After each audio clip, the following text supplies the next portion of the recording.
Hi everyone, welcome. Today in front of me are BaseUs Bowie MA10 headphones, and I'm going to show you how to easily create your own equalizer preset. Let's get started. First you have to remove our headphones from our case, because we want them to be connected with our phone. Now we have to open our BaseUs app and wait a moment. Now we have to click on our device and wait a moment too. As you can see, you're not connected, so we have to click this EQ mode over there. Now we have to scroll all the way down until we see custom. We have to click on this, enter our name of our equalizer,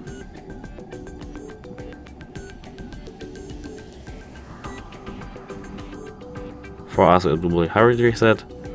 Now we have to click save, and now we can modify everything that is over there. That's it. Hope it helps you, and goodbye.